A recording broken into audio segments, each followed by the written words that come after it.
all look so well. Thank you. And ikaw? Sir Nick, Siyempre, well din. Jed, buti nandito na kayo. pwede ko ba kayo makausap? Meron lang ho kasi kayong kailangan malaman.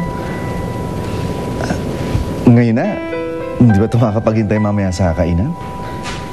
Hindi po talaga eh. Kailangan niyo na po talagang malaman ngayon na.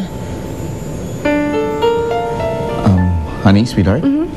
Siguro... Actually, sir, mas mabuti nga ho na nandito rin sila. Kailangan niyo rin ho talaga itong malaman. Tungkol ho ito kay Trudis. Anong tungkol kay Trudis?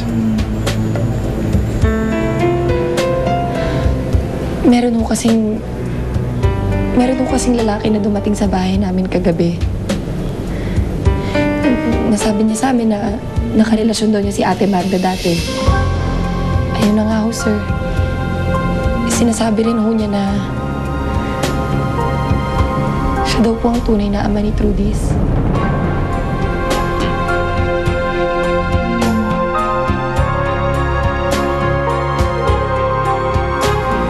Nick, paano na yan? Paano, Nick?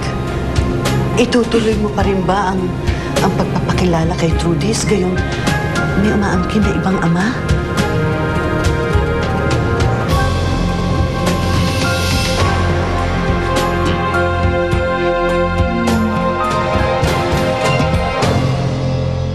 Ikaw ba yung nagsasabi na anak mo si Trudis? Anak namin siya ni Magda.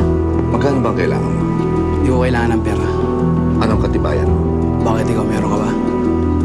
Sa'yo ba yan, Sugar? Pwede param ako? Hindi na lang, Trudis. Magpakasaya ka na dahil malapit ka nang umalis dito. Bakit? Kasi ampun ka lang. At hindi si Kuya Nick ang tatay mo. Hindi dapat biglain ang bata. At saka dapat ipinapaliwanag sa kanya yun ng unti-unti. Wala naman pong dalawang pruweba yung lalaking yan. Hindi rin tayo siguradong siya nga ang tatay. Para sa ikatatahimik na lamang muna lahat ay bukas na bukas ay papa-DNA test ako. Kasama ka, Ma! Inyong nakasama si